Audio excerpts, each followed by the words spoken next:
Hey, we've got a problem here.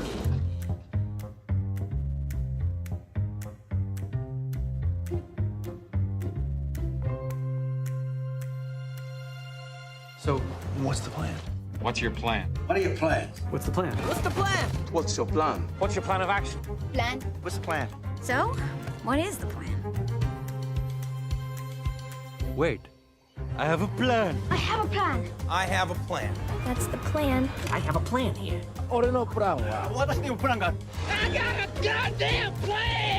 This plan's gonna work. Master Plan, Phase 1, Side A.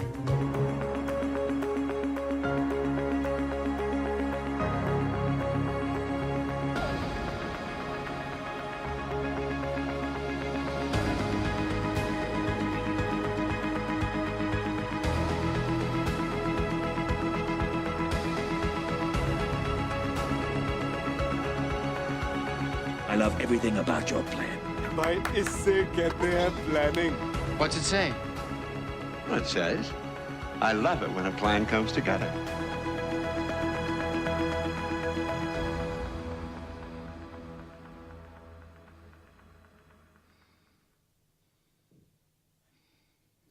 Well, good morning, and we're now doing our return broadcast based on last Wednesday when we had a few technical hitches, but today we're all good to go.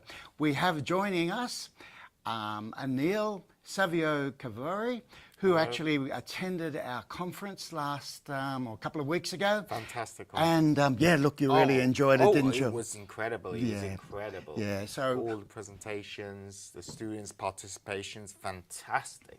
I was surprised at how intelligent the students were. we've got a fantastic group of students. It's incredible. Yeah. So we're going to kick off today, as we normally do, with our acknowledgement to country.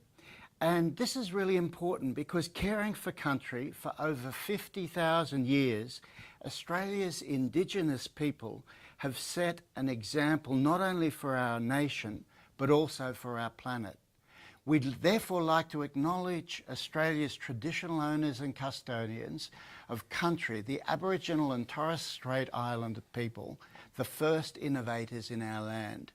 We especially recognise the elders of tomorrow. They are the future of this earth.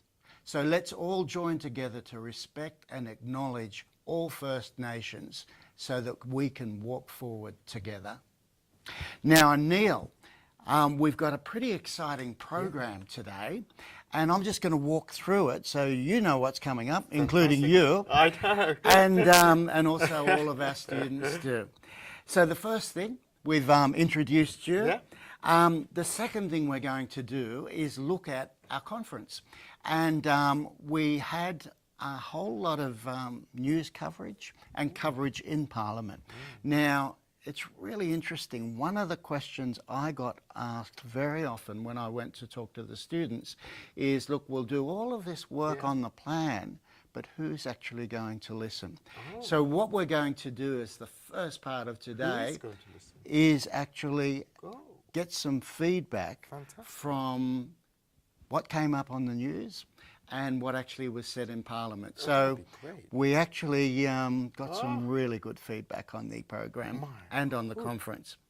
Then the second part of the program, we're going to be looking at the next stage in building the plan. So when we presented to the Minister at the breakfast, what we presented was in fact a summary of the different work that was happening around the country, but just samples of that. What we're doing now is putting together the summary of everybody's work. And we've got a group of students all around the country focusing on each of the SDGs. That's the job we've got over the next 4 weeks. Big job. And then we've got you talking about some of the fantastic work you're doing with mathematics and sustainability. Now, most of the students, well, myself included, really are a bit, well, I was a bit surprised when I could see how powerful mathematics could be in helping us achieve our sustainable development goals. So I'm going to ask you a few questions, and we've got a few slides on some of your work.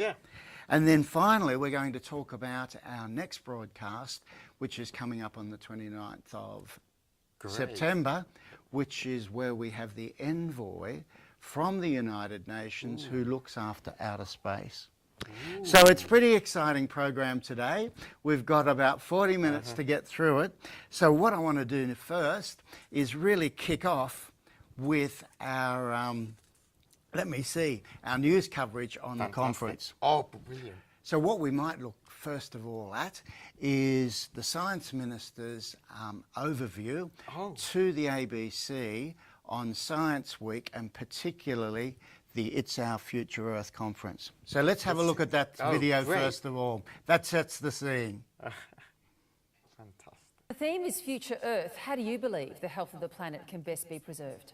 Well, the whole point of Future Earth is that we're asking Australian students, through a compendium of materials that have been put together, to look at various ways in which they can support aspects of helping the planet to be healthier, more sustainable. And this covers a range of things. It covers all the things you'd expect. It does cover things like climate change, the health of the various ecosystems. And the whole idea of this is, in a practical way, to show students how, by using these materials and putting together a practical set of propositions for their particular area, they're contributing to a broader cause. It shows the fact that science is all about achieving outcomes that are of benefit to us as a community as a whole. It's a reminder that ultimately we do science because of the great benefits it brings to us as a community.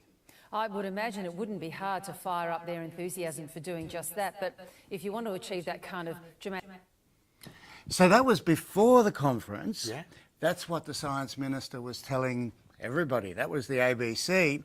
What we're going to look at now is what he said in Parliament when he'd actually been presented with the plan for the planet, and his response within Parliament. So this is actually the Senate. So let's have a listen to what the science. Oh, look, it is. Wait till you see this, Anil. Thank you, Minister. Senator Smith. Very much, Mr. President. My question is to the Minister for Industry, Innovation and Science. I note that the Minister launched Science Week last Thursday. Can the Minister appraise the Senate of what Science Week involves? The Minister for Industry, Innovation and Science, Senator Synthesise. Well, thank you, Mr. President. I thank the honourable senator for his question, his interest in all matters scientific. He's a great Western Australian. Yes, I did launch the National Science Week last Thursday. Senator Billick was there with me. We had a great time. What a privilege it was to be there as Minister for Science, a room full of great scientists, including our Nobel laureate, Professor Brian Schmidt, leaders of our science organisations, Questacon, the Australian Academy of Science and others, but importantly, high school science teachers. A great number of high school students have been working away over the last 8 months in 17 schools across the country on the first Young Australians Plan for the Planet. It's an initiative that gets young people looking at the challenges we face, drawing on their STEM skills, articulating the questions, developing methodologies for coming to solutions. In other words, learning the scientific method, learning how to be scientists. This is a program that will be built on each year from now and will go to schools overseas. The government is supporting this year's National Science Week by providing $500,000 in grants for 39 projects under the Inspiring Australia Science Engagement Program. More than 1.3 million people are registered for more than 2,000 events across the country through the 20th of August. Hands-on activities, competitions, plenty to do online. Astronauts at the Sydney Opera House explaining to people about what it takes to have a mission to Mars, this sort of thing. Young guy who did a video trying to explain how it is that cats, when they fall off a table, land on their feet, because that's been used by space scientists to work out how we should walk in space. No, it's about exciting the scientific curiosity of our young people and getting more young people involved in science, technology, engineering and maths. Thank you. So that's what the Science Minister had to say about the program. So it's a pretty exciting level of coverage, but it doesn't actually stop there, because as the Science Minister was saying, There are a number of other MPs there, including the Minister for Education, who was sitting with the Science Minister when we saw that video. But there are also members from both parties. So this isn't party-oriented. This is all about what's called bilateral joint party approach. Now, there was a minister there from the Ulladulla region, or from the Shoalhaven region, and as we know, the Ulladulla High School have been superb in inputting their components of their program. Now, what was really interesting is the Minister for Shoalhaven immediately got onto the radio, and from Parliament House they broadcast to the broader community on what they're actually doing. Fantastic. As well as that, the Minister for the Shoalhaven actually spoke in, the House of Representatives. So the Science Minister was talking in the Senate. This is what the Minister for Shoalhaven, well, not the Minister, sorry, the MP for Shoalhaven had to say about the program in the House of Representatives. I call member for Gilmore. Thank you, Mr Deputy Speaker. Last week we launched National Science Week, and as part of that, students from Ulladulla High School came to celebrate the completion of their work of Young Australians' Plan for the Planet. Their ideas to set an agenda on 20 aspects of policy making for the next 5 years to address the United Nations Sustainable Development Goals. While we know that much more practical work has to be done, it is exciting to see that half the Ulladulla team were female students. This in itself is one of the UN Development Goals, that of gender equity. Thank you, Gemma Smith, their teacher, for your efforts both on the day and all the months beforehand. I was proud to meet students Anna Potter, Tasika Frank and Lachlan Page, then introduce them in my local community radio interview with Barry Mack and Chance Hanlon. So that's Parliament House. Fantastic. That's the ABC. Sky News also covered the actual launch, and this is straight from the launch, and they're interviewing some of the students who were there. Let's have a look at what went out on Sky News. It's National Science Week here at the Australian Parliament House. In fact, it's National Science Week all around Australia. Today, the Minister for Science, Arthur Sinodinos, received a plan for the planet put together by Australian high school students. Joining me here today, we have Jessica Bowman and Harry Tunks. They were part of the program, putting this project together. First of all, congratulations. Secondly, your first visit to Parliament House, and you're already instructing the government on how to save the planet. How important was it to you to be part of this project? So important, like it's our future, you know, we need to be saying what we think is best for our planet. Teenagers are undervalued at what we can actually do and the impact we can actually have on the future, because it is our future and we'll be growing up to inherit the planet, and so we can make a difference. This is the best event I'll do all week, and it's precisely for the reasons you mentioned. You see these young people and their teachers and others who come here. They've been working on their project about how we have sustainable goals for the planet. You see the intensity of their effort, what they've put into it. You're reminded that science and technology, engineering and maths are for us the way to the future. I was an early childhood educator for 12 years, and one of the things we used to do was encourage the children into science, and I think encouraging children into all the STEM subjects is really important. Listening to what they've got to say, not taking them for granted, very important. So we've had Sky coverage in Tasmania, thanks to Newtown High. We had coverage in the Tasmanian newspapers. In South Australia, we've just had the Council of International Schools Conference in Adelaide, and the whole program was raised there, so thanks to Morialta High. And in ANU, the Australian National University, I think the Science Minister actually mentioned Professor Brian Schmidt.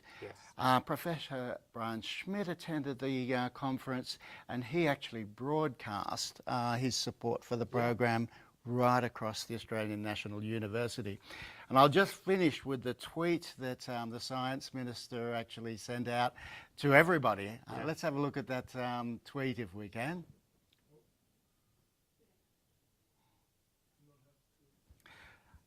I'll just read it out while we're getting that up.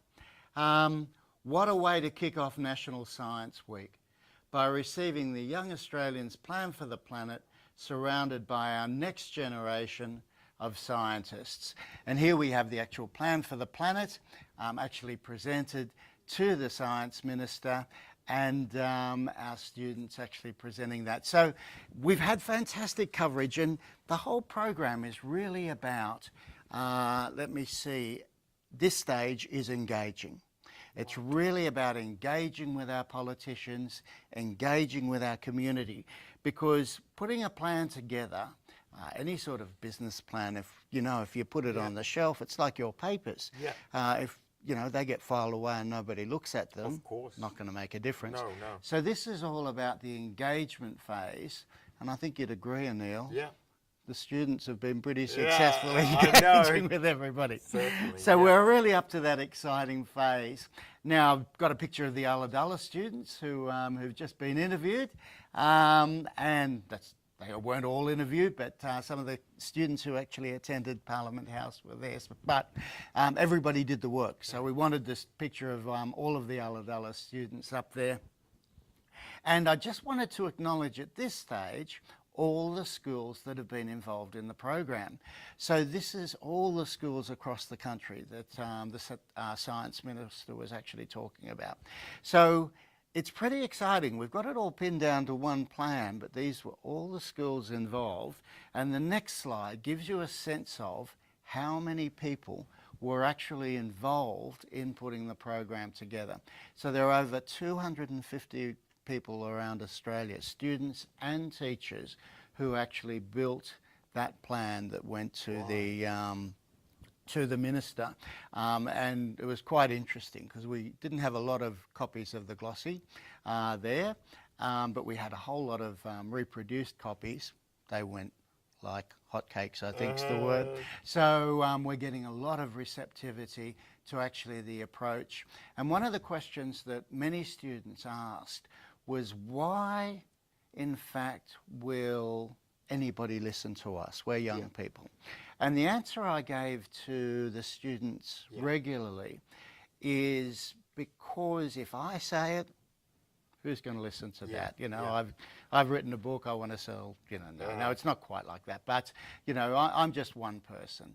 If, in fact, a company says it, well, maybe the company has an agenda. If it comes from a government department, well, there'll be people perceiving that there's another agenda.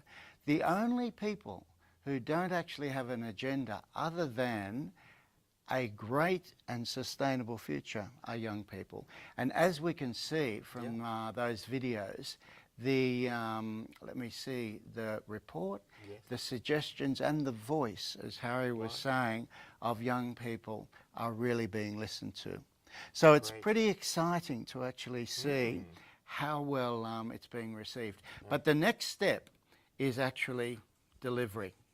So what we have to do now is actually make sure that we can summarise all of the inputs from all of the students around the country into a single report. Oh, tell me about that. Yeah, so the way we're going to do this, I'll just explain it to you that would be good, and to the students so that we all understand how we're going to do it.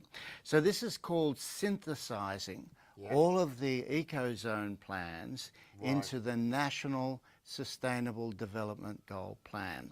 So let me just go through the 3 points that we need to actually work on. The first one is all of the SDG teams work on synthesising the builds and the vision for each SDG, Sustainable Development Goal, into the national SDG build and vision using best practice approach. Now, what does that actually mean?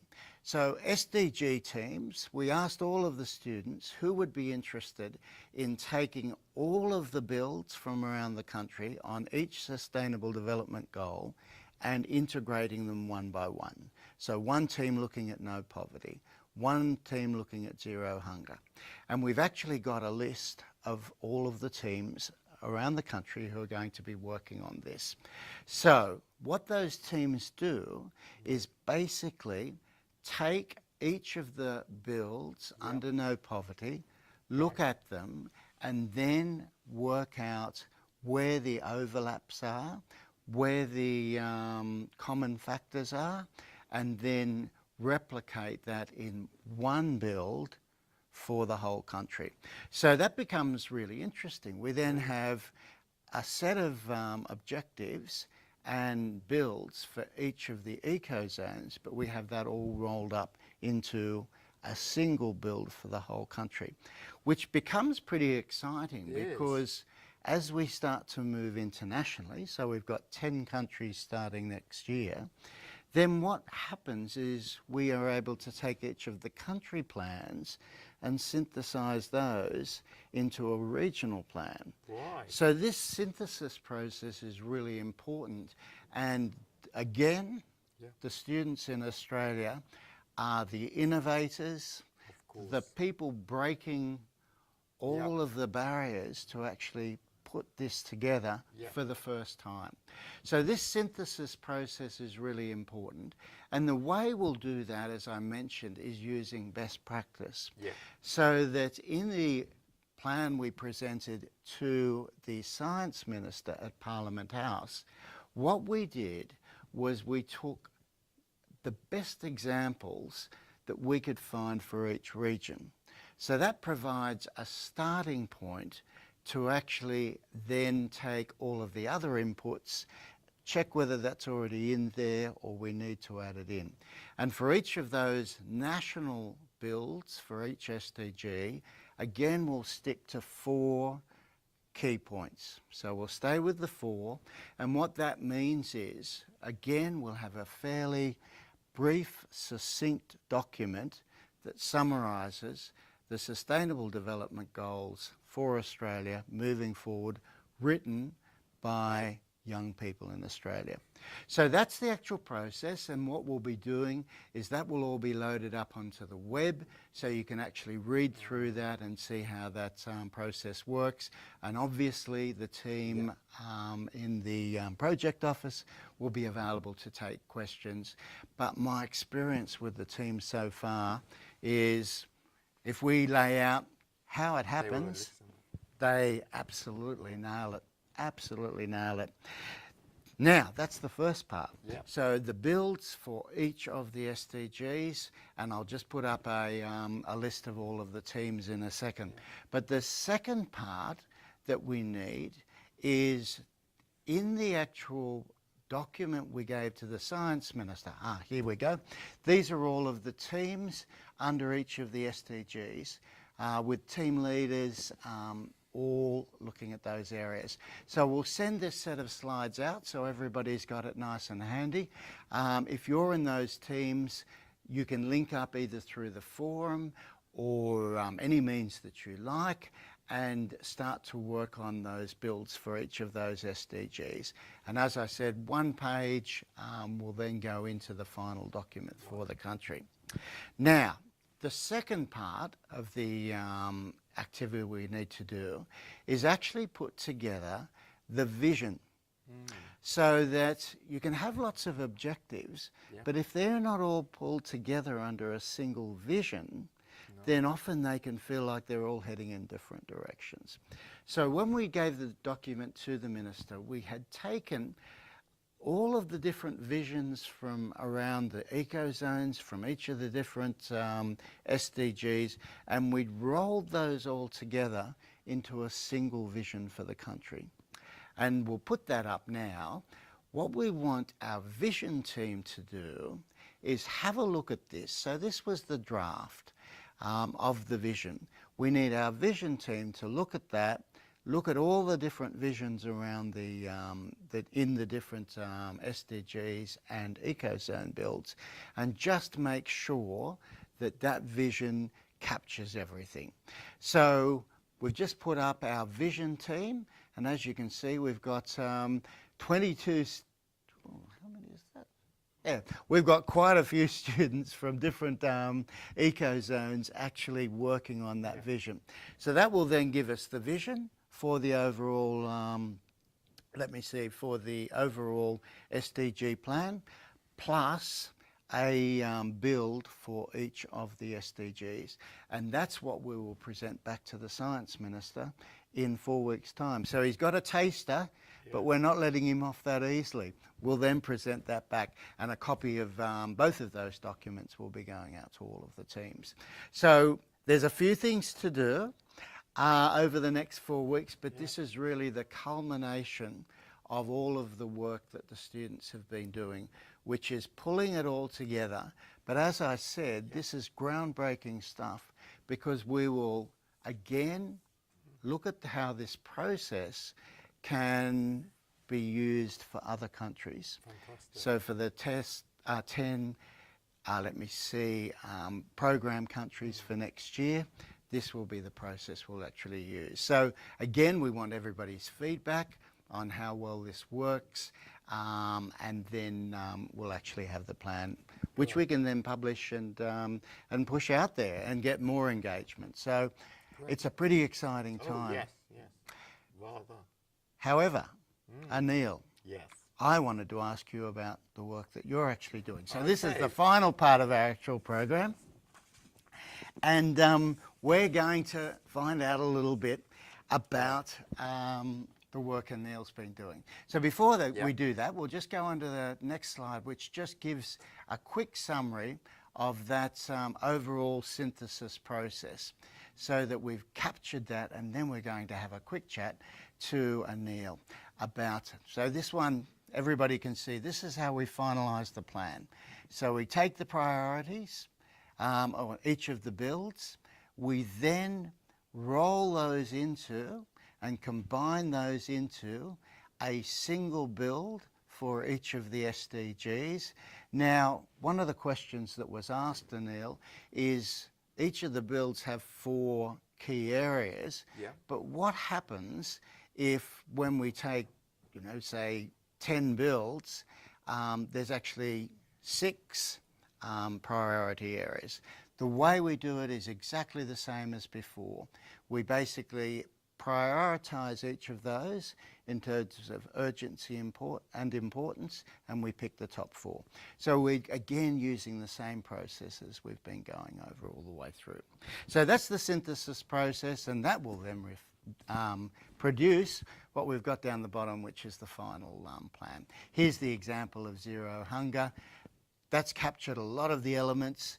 The key role of the teams is really to see if there's any additional parts, and then to broaden that. So that one covers Darwin, broaden that to the whole country and what needs to change. And I've looked through all of these, and a lot of them are applicable to the actual ecozone, but they're actually applicable right across the country too, just by doing a word replace with all people living in Australia to have access to nutritious food and clean water.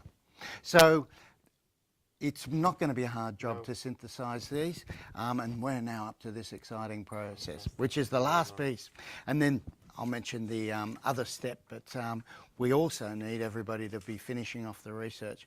But before we do that, what I want to do now is find out a bit about your work. Now, Anil presented at our conference and was one of the speakers that the students really got excited about. And I think that was for 2 reasons, Anil.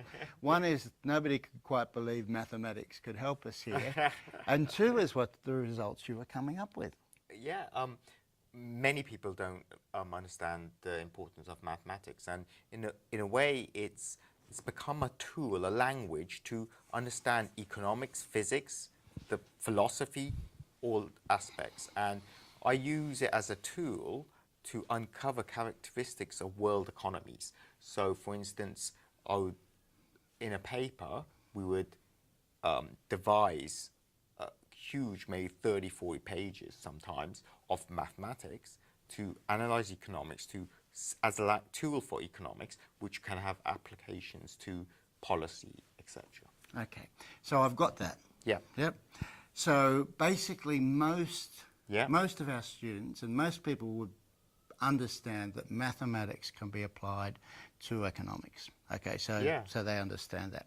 What really interested me in the work that you're doing is how you're using it to actually look at some of the sustainable development Yes, goals yes.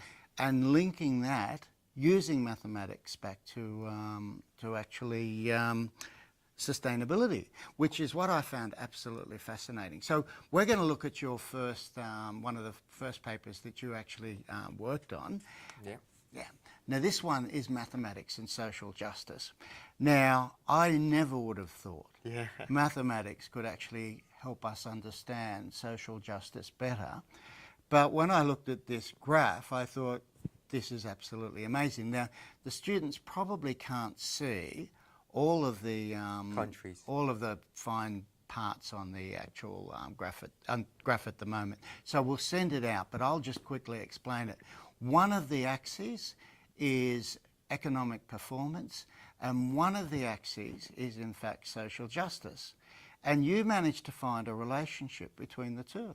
Yeah. Tell us about that, Anil. You used the word synthesis, and in fact, this graph is a synthesis of numerous equations and a multitude amount of data.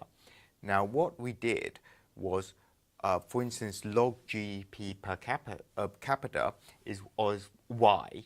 Social justice is X. They're the two axes, yeah? Two axes, X. And what I would do, we would build an equation relating all these aspects. Social justice, it could be freedom of opportunity, freedom of education. Equality. Equality. Right, Freedom of equality. All these aspects, we've devised equations to represent these in the real world. Right. Now, the issue is getting data for this. Right. Now, we find a correlation between those. However... So correlation, you mentioned the correlation word. Now, I know when I was at school, I learned about correlation equations. Yeah. I never thought that they could be used to actually help us understand things. I thought that's just what I learned in mathematics. Yeah. But what you're saying is you looked at all of those aspects of social justice, and then I guess you looked at all the aspects of economic performance, like GDP, and then you used a correlation to pull these together. Yeah. Is that right? Nearly. Now, that's why mathematics is rather a very important tool, because correlation in itself may show a certain relationship, but we wanted to show that actually social justice drives economics performance. Okay, so let's go back to that graph and have a look at it a bit more closely. So what we've got is economic performance on one side, social justice on one axis, and what you've shown is basically, if I look at that, it tells me that there's a really strong relationship, a really strong correlation. But what you're saying is that we've got to work out which one drives the other. So does being a good economic performing nation mean I have better social justice, or does social justice drive better economic performance? And you had to work out how to do it. To find out which one drives which one, is that right? Yes. And you could use mathematics to do that? Oh, yes. After probably in a university level and even a master's or even PhD, goes into trying to determine what are the best methods to show this. Now, there's in economics and mathematics, there's instrumental variable tests and these confusing words which... Yeah, it sounds confusing. Don't get too complicated on it. But you're able to use those mathematical tools to test that, and the result was you found out which one drives which one? Social justice drives economic performance. So the more social justice in a country, say, because this was all looking at social justice in countries and economic performance, strong correlation, greater social justice leads to better economic performance. Exactly. That is amazing. That is absolutely amazing. It's amazing. Now, that's not all you've been doing. Oh, it's fascinating. No. You're actually looking at mathematics and technology. And if we jump onto our next slide, what we've got here is a graph of technology impacting macroeconomic performance. So again, how technology impacts economic performance. And when you say macro, that's big. Yeah. So what that means is economic performance. Like interest rates, it will change interest rates. It may lead to different labour supplies. People won't want to work so much, or maybe they want to work more. Now, so what does this graph tell us? Okay, this tells us that higher productivity in a country, which is technology, so machines can drive labour employment and even labour unemployment. Now, so if we get machines to do, computers to do more, then it can actually drive employment up. So if we take, say, Google or Apple, then they created a whole new industry, and all of a sudden we've got a whole lot of people employed. But if we take another industry, say, where if we say automate cars and trucks, where computers are driving those, then that could cause economic disruption for, say, the people driving trucks, because the computers are driving them. So you're able to work out a relationship there using mathematics again. Exactly. Right, okay, okay. So did you then divide up the different types of industries, sectors, etc.? Yes. Okay, so you could say in this sector, say the IT sector, there'll be a drive up in more employment. Now this comes straight back to, that's going to impact things like equality. Innovation can provide opportunities for new jobs and new industries, but also we need to look at the implications of where it might take away from some jobs, and then we need to reskill and all of those sorts of things. And you can predict that using your model. Yes, and also what's very interesting, the students will know, is that sometimes technology which is purchased by not students, only students, adults, etc., they may become so accustomed to using technology for their leisure purposes, like playing on an iPhone, iPad, a lot of master's students even, or adult students, and they may not even feel like working. Oh, okay. There's so many aspects. So everybody's sitting around doing this and forgetting about what they're supposed to be doing. Is that right? Exactly. I've noticed that a few times. So I'm going to jump onto the last slide, and this one's really complicated because when we had the when we had the discussion in at the conference, some of the students said, oh, this is all pretty good, but what does one of those equations look like? So what we thought is we'll include the equations. You don't have to understand it, but this is the sort of thing that, that you're doing, and these are the sort of equations you're coming up with.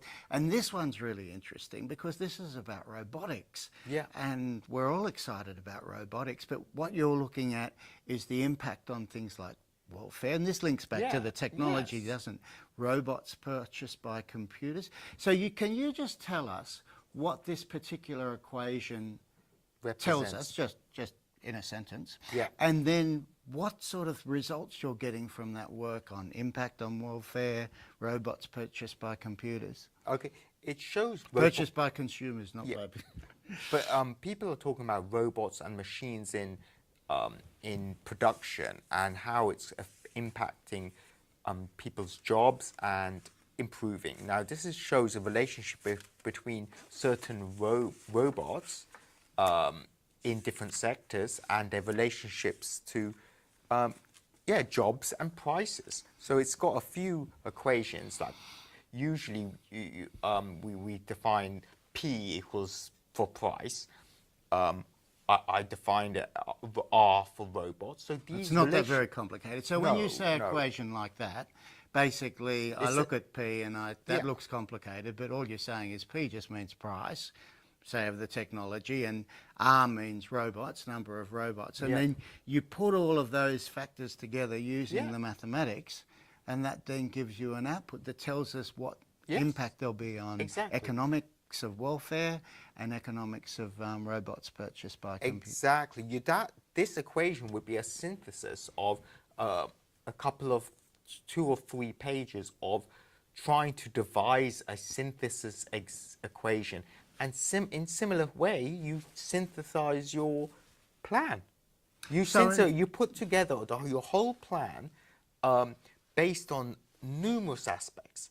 And what an equation can provide is a summary of all these variables. So that's really interesting, Anil. So what you're saying is what we're doing in actually building the national plan is the same process. So we're using words, but what you're saying is the mathematics are really just symbols of words. Exactly. And building it all. So we're actually doing the same thing. Of course, that's why we could be working together. We should be. We should be, absolutely. Look, that is fantastic. I know. What we wanted to do today is just give you a little bit of a teaser, a sense of what is happening out there. Anil, as I said, presented at the conference on the mathematics component of STEM. The overall approach we're taking is to incorporate all of the aspects of STEM into actually building the national plan. So what I should do is build equations for those words, and then we can devise a Look, I think there's a fantastic opportunity. You've looked at social justice. If we took every one of the SDGs and looked at equations that link those, then we could even have a great impact. Look, I think so. So this is something to think about while everybody's working on synthesising the ecozone plans into the national plan. So look, that's all we've got time for today. Anil, thank you so much for actually joining us today. And what I wanted to do to just finish off is let you know what's coming up. Oh, great. So the first part is the national plan synthesis, combining all of those regional ecozone plans into the national vision and SDG plan. And thank you for all the students who've put your hands up to help with that. And we'll be working on finalising that so it's ready for publication over the next 4 weeks. The second part is completion of the research questionnaires, which we originally set up. Now, we're going to be having 4 questionnaires this time. I know it was a little bit of work for everybody, but it gave everybody a sense of how all the elements of the program. We're going to have 1 extra research questionnaire this time, which will actually involve your understanding of business planning and business principles. Now, a lot of the students got pretty excited about things like the 80-20 rule, the strategic planning process which we used for Bill. So we want your feedback on the benefits that you found in learning those particular skills. So we don't have to do that straight away. We'll finish off the national build first, but then we'd like everybody's help in actually completing those questionnaires, and that will help us also see how much everybody has learnt. And we're going to be able to pull that together, that research, and actually send it across to the United Nations. Now, one thing I didn't mention, Anil, you'll love this, is as everybody was presenting at the conference, once they'd presented back to all the students on how well they'd done and the way they'd gone about it, those teams then went into the next room and they were being interviewed by the United Nations to send over to New York to let them know what young Australians, United Nations in New York, to let them know what young Australians are doing on their Sustainable Development Goals. So the research, which looks at where everybody started and where everybody finished, so we need the first point that you've already done, and the second point, once the builds are actually completed, will tell us about how much you've learnt during the actual journey. I lived in New York for a while. It's fantastic. I think you worked in the World Bank for a while, didn't you? I worked in the World Bank in Washington and on Wall Street in New York. Yes. Have you seen the movie? No, we won't go into the movie.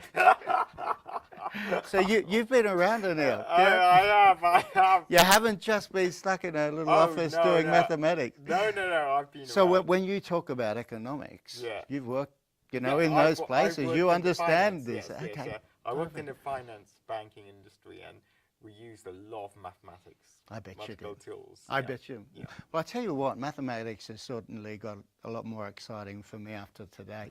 Now, one last thing to finish off with, which is coming up at on the 29th. Yeah. We'll just have a look at our last slide.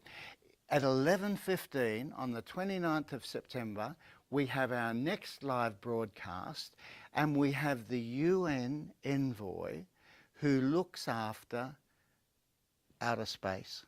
Oh. So she's actually going to be broadcasting from this studio.